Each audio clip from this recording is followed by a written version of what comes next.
Good evening and welcome to the Kim B. Davis Show. I'm your host, Kim B. Davis, and this evening we have on Shanay Watson-Whittaker. She is our political strategist and organizer, and tonight she is going to talk about everything politics because there's so much going on. We have Biden's approval ratings, we have updates on Britney Griner, and of course, reproductive access. Good evening and welcome to the show, Shanay. How are you? Hi, Kim. I'm okay. How about you? I'm great. Thank you. Yes, it's happy July. It is my month. You can say it. It's my birthday month. So, yes, I'm excited. It is. However, let's get right to it. There is a lot going on. So, Yes. President Biden is facing very low approval ratings. And there were some polls that were done yesterday and I guess a few days before that basically said people don't want him to run. And I was like, oh, do you know what you're asking? And then we have people who are just frustrated because of, as you like to say, pocketbook issues, gas prices, inflation, job stagnation, open positions. Talk to us about what's going on and why Americans are so frustrated. Thank you for having me, Kim. I think Americans are frustrated for several reasons. One, it's the economic factor, having money in your pocket, making sure that people have access to good paying jobs. The rate of inflation, price has gone up. Now gas is going down, which is a good thing for everyone. And also just we're still dealing with this pandemic. People are still dying daily. There are people who have long COVID and they're dealing with health issues as well. And I also think that people are still scared. There's just such a tension in the air in our country right now, whether it's at the courts or dealing with the folks from the previous administration and what's going on with the January 6th hearings. Mhm. There's just such a tension in the air that we all are dealing with right now, and people are frustrated, and they're rightly so. People expected change right away, and unfortunately, with our government, change is it's a process. It does take time. So I definitely understand Americans' frustration. There are things that I'm frustrated about that's going on in our country as well. But I've taken a different tact in understanding that everything here happens in cycles. If people aren't aware of history, you're doomed to repeat it. So I don't want us to repeat history, but I do see where we're going, and I understand why Americans are very upset and frustrated right now. And I agree with you, Shanae. I'm wondering, can you explain? And I call it a phenomenon because I often hear this in political circles. People will say, for example, with COVID, COVID shut schools down, it shut workplaces down, restaurants, everything. And people said, well, the science said on one hand, people shouldn't congregate, people shouldn't be in the same room or be within so many feet. And children, there was this whole back and forth in the beginning about whether or not children could actually even suffer with COVID. Not that they couldn't get it, but could they actually suffer with it? Well, we've found out that yes, they can suffer. Not only can they die from it and face some of the same complications that adults did, however, not at the same rate. I saw a news report yesterday where you have a bunch of teachers or a group of teachers all across the country who are advocating for schools to open back up in the fall only because they are afraid of the COVID spike. And I say that because again, we have another variant. And I'm like, COVID is the gift that keeps on giving. It's like that relative that stays at your house, they show up unexpected and it won't leave. And you like, can we get Uncle Ben out of the room? And he just laying there just like, it's comfy here. It's cozy. I get 3 meals every day. It's always somebody that's, not wearing a mask and I can jump in and I can get my groove on and have a good time. And COVID feels like that. And I know that a lot of this was politicized because a lot of it was fear and people really didn't know. And at the crux of it was money. And I keep telling people, I said, we can sit and say that every school should be open. However, every school didn't have the shield that goes around the students. For example, in my son's school, and I have two sons, one caught COVID once The other one caught it twice. And the first time it was back to back. And we went through the whole protocol of notifying people. That was a nightmare because I learned that each class they sat with different students, which made no sense to me. Right. So I'm thinking from a management perspective, if I'm dealing with kids and I want to contain something, let me keep, if they're going to always be in a foursome, a quad, let me keep that same quad throughout the day so that I can limit exposure, but they didn't. And so at one point, my sons had exposed 20 other kids, or 20 other kids had been, had exposed them. And then the second time when my youngest son got it and I called the school, they were just like, well, I hope he feels better. I was like, really? Like there was no communication. I say that to say that until there's uniformity across the board, it does make it difficult. And it does, for some, it probably does seem like it's politicized. But how should we as Americans view that, Shanay? Am I thinking of this the wrong way, or am I onto something? No, you're onto something. One thing that COVID has done is exposed the disparities in access to resources with these different schools and districts all across the country. One school district would have access to those shields to protect our young people. In other places, no, they don't. They'd have to turn to virtual learning as an option. Again, no, that's just shows you that there's a lot of work to be done in funding education, how we fund education in the states, and how our folks in the federal government want to manage that and encourage states and school districts to fund these schools. One of the other things it exposes, again, the politicization of this whole thing. It shouldn't be about what party you belong to or who your leader is at that time. It should be about the wellness of all people, of all Americans.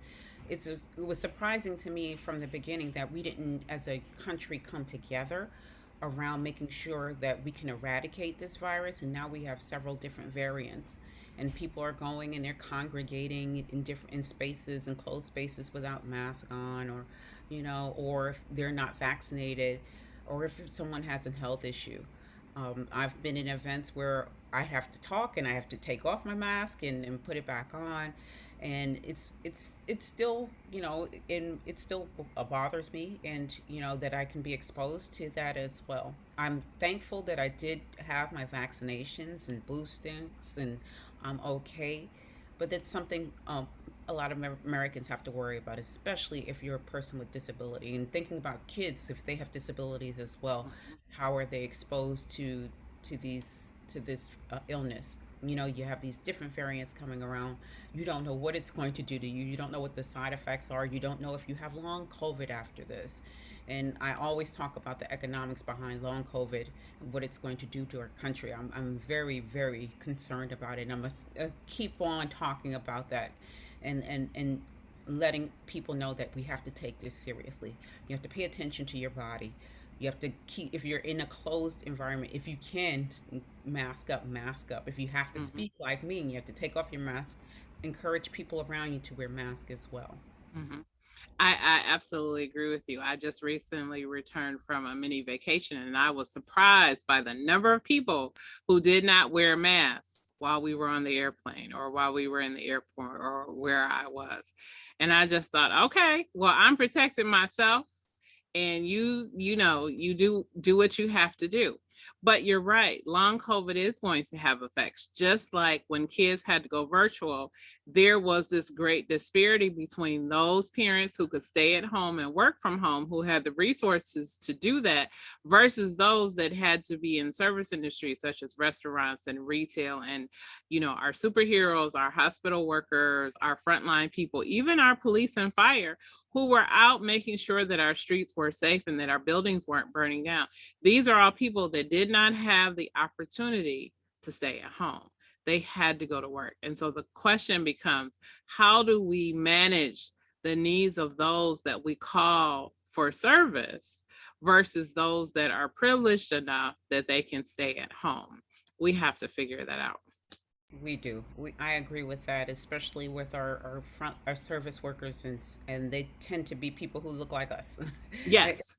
in these roles, and they're the ones who are exposed to COVID more so than other people who can fortunately stay home. And we also have to think about, what their cost of living that's Mm-hmm. going up. Mm-hmm. People who are on the front lines, they're not making much compared to other Americans. They really do need extra services, access to services to make sure that they're comfortable in their life and they can move on and grow. Mm-hmm. This is not something to be played with. And I, again, COVID's just exposed so much under the underbelly of our country and the disparities in healthcare, disparities in access to jobs, to access to the internet, Mm-hmm. whether you're in a rural area versus an urban or suburban area, that all comes into play. I'm hoping, and I know with the American Rescue Plan, that was a first step, but there are more steps that need to be taken to even out, to make sure that people are have access to equity, not just equality. Mm-hmm. Mm-hmm. That's Yeah. a great point. That is a great point.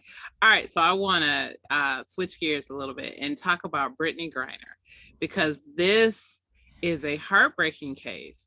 Yet it's also fascinating because this gives you a real bird's eye view into international relations. So, correct me if I'm wrong, Shanae. Brittany traveled through Russia. She had so much in marijuana or cannabis, whatever the substance, oil or whatever it was, in a vape pen. And it was a minor amount, what we would consider a minor amount. But in Russia, it was considered, I thought they said distribution, or basically that she was bringing drugs through the border. And so that's a crime there. She is being held. Of course, this happened right before they invaded Ukraine. And now she is being held up as a pawn between the United States and Russia. So a lot of people have said, if this was LeBron, if this was Tom Brady, if this was anybody else, the United States would have went over there and got them. And I've tried to explain to people that I believe, this is my opinion, my show, my opinion. One, Brittany Griner is a Black woman that's a visual. She is a WNBA player, visual. She is also part of the LGBTQIA community, visual. Russia has been playing politics with the elections. We're learning it since 2016. If you aren't watching the January 6th, well, buddy, it's a whole lot of stuff that's coming out of there, and we're hearing it. I tell people, Brittany Griner, you can't put her in the same category as LeBron James because they're not on the same level. And I don't mean any disrespect to her, but she's not the superstar, as in superstar status of what we would give LeBron or a Tom Brady. Is she a global superstar? I'm sure that she is, for people that are fans of the WNBA that know her. But a lot of people are probably like, who is Brittany Griner and why are we pushing so hard? But what I find interesting about this is that Paul Whelan, who is a white man who was convicted of a crime in Russia and who is currently serving time in a Russian prison, has been linked to her. And the goal is to get not only Brittany out, but to get Paul Whelan out. Can you talk about how international relations and what the community's response to this case has been? Well, I just want to take a step back and talk about the parity, the pay disparity with the Mm-hmm. NBA and the WNBA. I think if Brittany Griner has had even a portion of what some of the average athletes in the NBA make, she Mm-hmm. wouldn't be in Russia in the first place. So let's Yes. start from there. Mm-hmm. With Russia, when it comes to Russia, you know what? They have their agenda. Mm-hmm. They want to. They are invading Ukraine. They want to expand and go back to the old Soviet Union. Mm-hmm. It's unfortunate that Brittany Griner got caught up in this, and it's heartbreaking as a black woman to see another black woman being held up as some kind of political prisoner Mm-hmm. so you can stop a conflict in Europe. That's just awful. It's not fair to her. It's not fair to her family. It's not fair to her fans as well. I Mm-hmm. mean, she should be home. She Mm-hmm. be home. She should not be in the middle of this political tug of war between the United States and between Russia. Both countries, I'm sure that President Biden's going to do the best that he can, and his administration as well, to get her back home. And at the same time, you, you see Paul Whelan and his issue. That's a whole different ball game than Yes, it what is. Britney Griner is going through.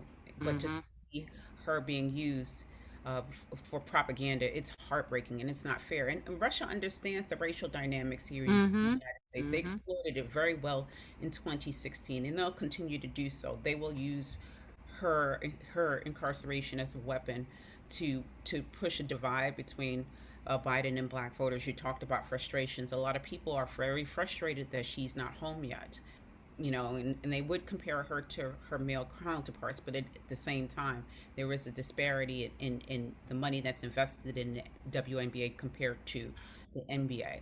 And like you said, Brittany Griner is a star in the WNBA. I've known about her since she was in college. So, Mm-hmm. but I'm a sports fan. I'm not Right. like, I'm not like the average Joe American that knows about the WNBA. Mm-hmm. But at the same time, she's a black woman in Russia, in a foreign land, a land that is known for a lot of racism. And Mm-hmm. they've backed very racist candidates here in the United States, and they've pushed an agenda to separate black Americans from the Democratic Party. Whether it was successful, 2016 it was, 2020 it wasn't, but they'll use this as a wedge issue to get what they want. And there's anything they do is not, it should not be a surprise to any American. All we can do is pray that she gets home safely, and that this administration is doing all they can, thanks to the pressure of black women, to make sure that Brittany Griner comes back home. Mm-hmm. And I absolutely agree with you, Shanae. When they read her letter that she wrote to President Biden, where she said, if not for my accolades, all my accomplishments, the fact that I am a WNBA star, would I even be here? And I thought that is powerful, because that is true. If Mm, you were not, if you were just the regular somebody, you probably would have had to pay a fine if they even stopped you, and you could have went on your way. But because you are who you are, and it's so visible that you are a WNBA star, you are a black woman, and you are part of the LGBTQIA community. That's what I saw, and I said, "Oh, that's she is the jackpot for yeah. all propaganda that you want to do, regardless as to how you feel about her." And you're right. For sports fans, you do know who she is. However, for the average American who may be in rural America, who may not care about sports, they'll be like, okay, it's a black woman over there. She got caught with marijuana. Okay, that's her issue. Hmm. What do you see anything specific coming out? Because I had said, because people have said to me, well, Kim, they went over to Pakistan and got the young woman. I believe she was an aid worker or something. I said that was different. I said we're not going into Russia to do that. This is a whole different battlefield. It won't work like that. What do you see America doing? They're going to have to negotiate for her release in due time. That's what's going to happen. They cannot go and invade Russia. That's Mm-hmm. that's crazy. That would start a World War III. We know what the Russians are capable of, and they don't care. they Right. I mean, they've taken out whole cities in the Ukraine Mm-hmm. without any regard to human life, Mm-hmm. and they'll continue to do it. They do not care. Vladimir Putin is a tyrant. He knows what he wants, and he doesn't care how he gets it. So it's up to the administration to make smart choices and be strategic about how they approach this issue to make sure she comes home to her family and to back to the WNBA. Thank you for that, Shanae. That was a great perspective. So I want to go back to something that you just said, because I want to tie it in, because I do believe it's important. You had mentioned how Putin is a tyrant, and one of the things that we've seen in visuals, we've seen babies covered in dust and debris. We've seen hospitals bombed. There was a picture of a woman who went into labor apparently as the hospital was being bombed, and all she could do was shelter her child. We've seen other children. And then we come across back over to the United States, and we have rural areas in the United States that don't have access to health care. yet we contend and say we are the greatest nation on earth. And at some points, some vantage points, that is true. However, there are some points where we miss the mark completely. And I want to pivot to reproductive access. Here Hmm. in Michigan, we have a ballot initiative, and I saw an announcement yesterday. There were, was it 350,000 more signatures than what was needed was turned in? Was that correct? Yeah, just about. I would say less than that. We had not the Reproductive Freedom for All campaign had submitted 911,000, a little bit more than that. Had received signed, but they They, yes. campaign, the campaign Yes. turned in 753,059 signatures to go to the State Board of Canvassers for the Reproductive Freedom for All ballot initiative to get on the ballot in the fall. And how many signatures was needed that you heard? Yes, 425,059 signatures were needed to get on the November ballot. They have to be valid signatures, so the State Board of Canvassers has to examine those signatures to make sure they're valid. And once they are valid, then you move on to the election in November. You know what I thought when I heard that announcement? I thought, wow, people are engaged. People are upset. I hear candidates in Michigan and across the nation who are pushing that issue and are saying, I'm going to stand up for women. Just like there are people that are pushing the issue, like the woman in Texas who got a, what was it, $175 ticket in the special traffic lane, the HOV traffic lane. And she was like, well, a fetus counts as a person. And I thought, well, does she have a point? Because in Texas, that's what they say. Yeah. So should they give her a ticket? But it's interesting to see the energy that and the momentum that is going. Women are not, I don't want to say excited, but they're eager to make sure that their voices are heard. Can you talk a little bit about some of the developments that are happening in Michigan and what we expect to see in the fall? Well, again, having the campaign did turn in those signatures to the State Board of Canvassers. They're going to be examined. Once they are, it's either you move forward as a campaign or that stops. What I've seen on the ground is people are excited. Mm-hmm. This is a time for people to make like the most democratic way to what their state constitution should look like.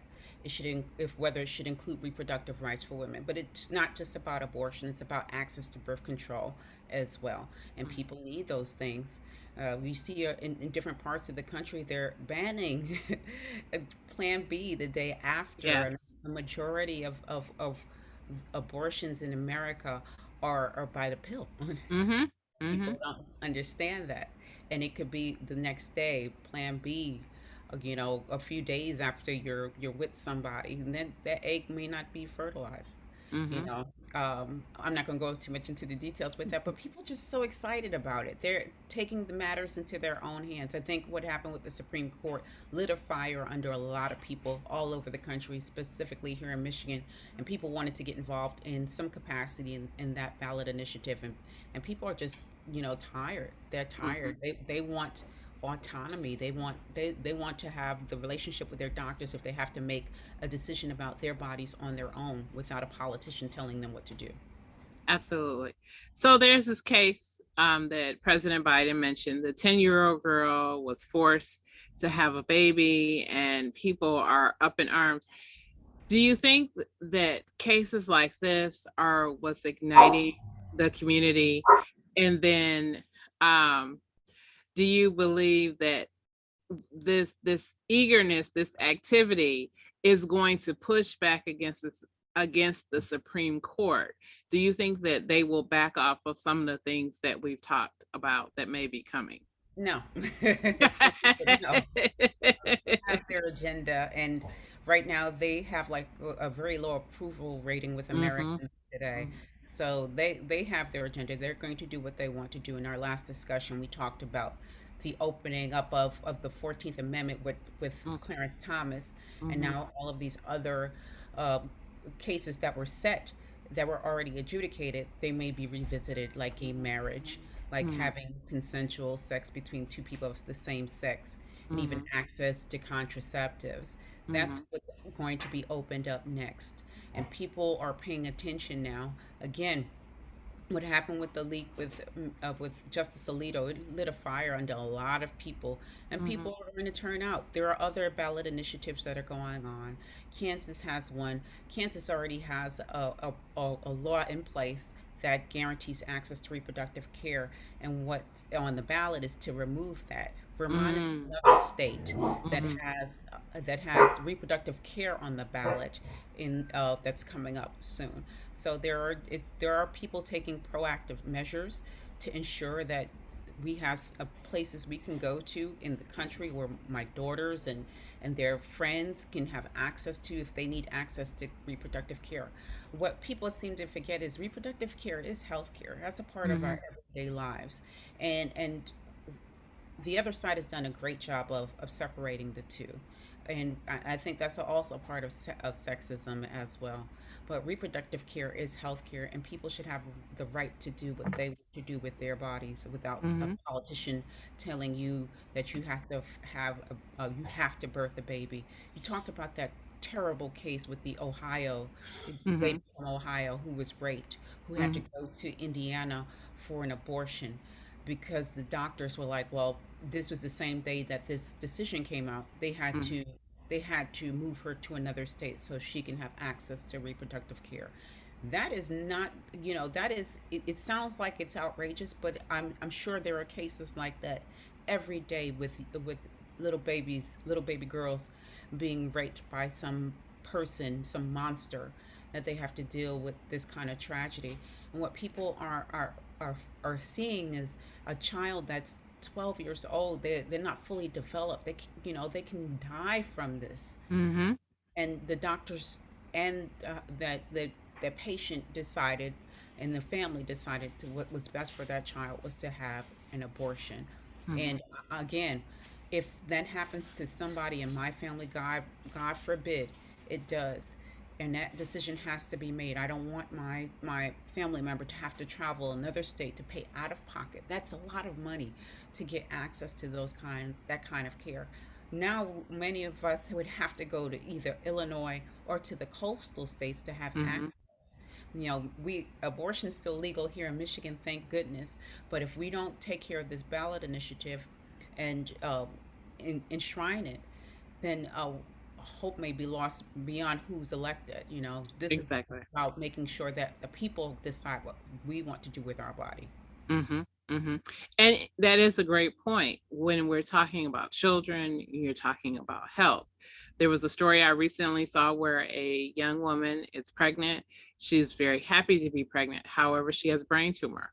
And she was struggling to get the medication to handle or manage the brain tumor and so that she could have a relatively healthy pregnancy. Her doctors were, well, we can't give you that because it might impact the baby. So the question becomes, you care so much for the child, which is fine on one hand, but there's a whole nother person that's connected to this child that's giving this child life.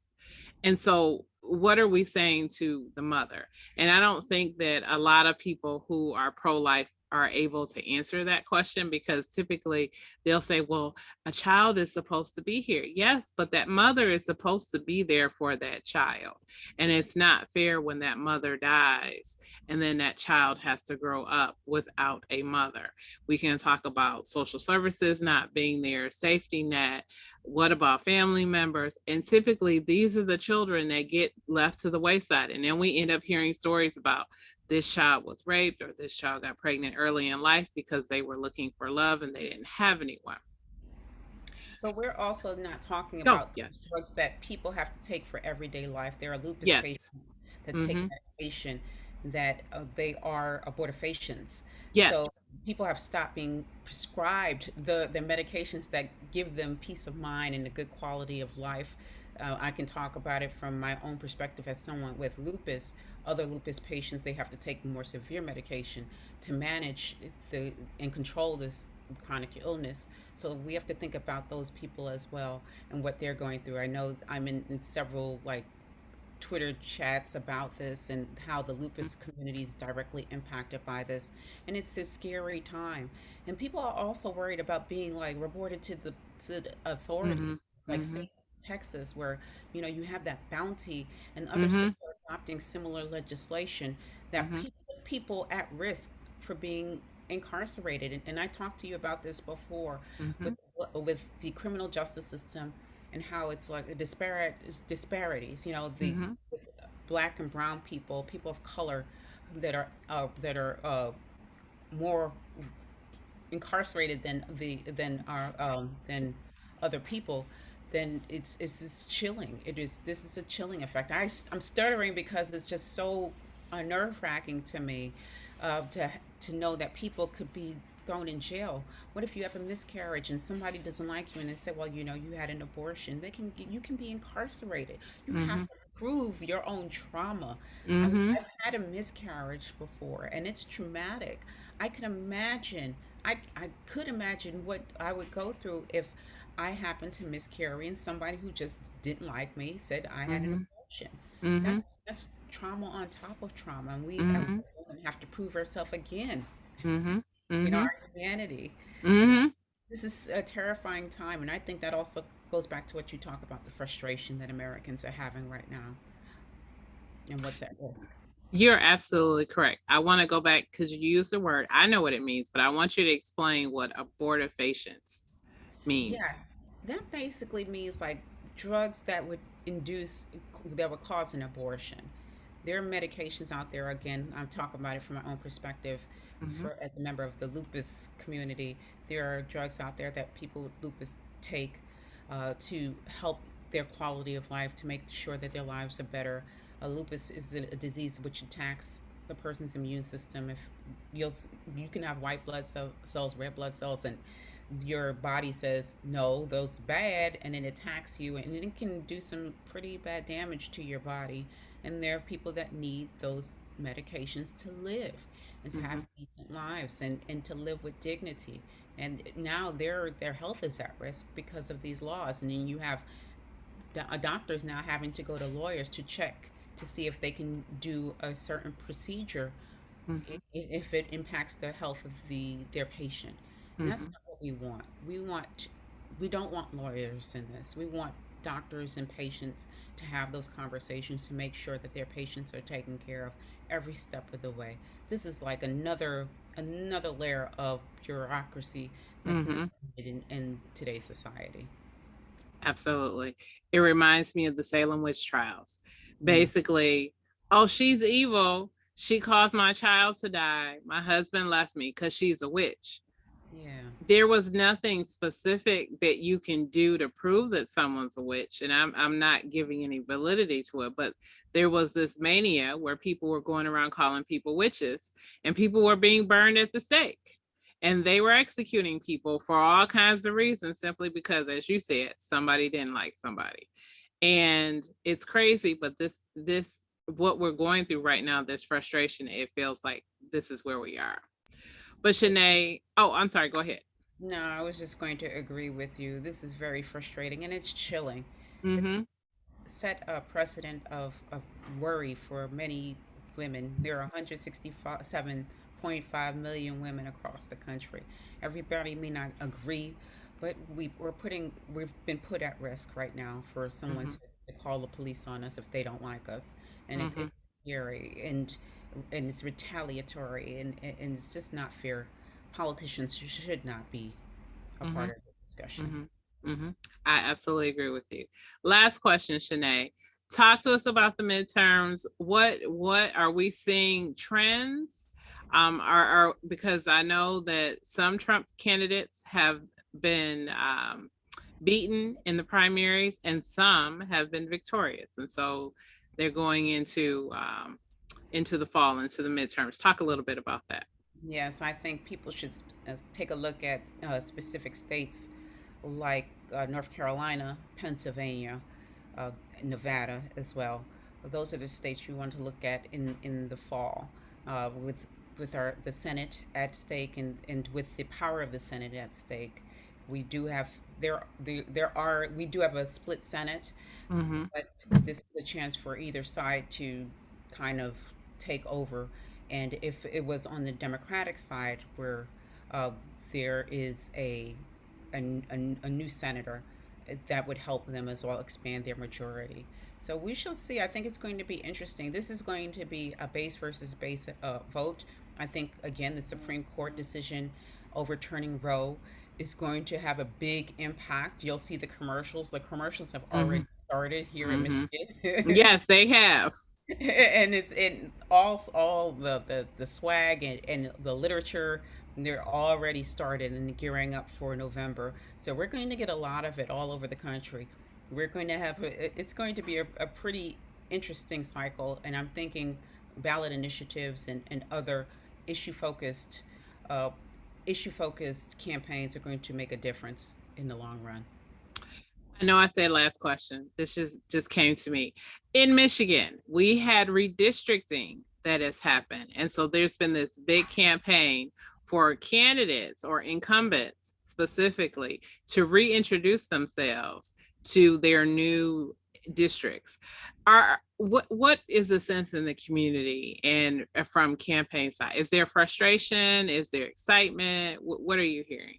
Well, I can see to what I've seen so far. I think there's confusion Mm-hmm. That's what I thought. because of the new districts and what does it mean for people's individual communities, and who are these candidates? Do they represent your values? Just Mm-hmm. and having that reintroduction.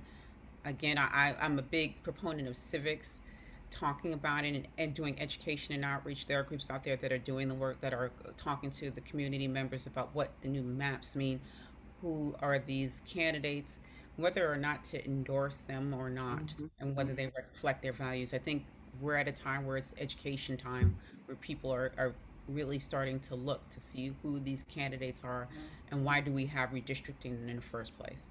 Mm-hmm. Mm-hmm. That's a great point. What a great way to end our podcast. Thank you, Shanay, for coming on the Kim B. Davis Show. Tell us how we can find you. Tell us if you have anything coming up next, also.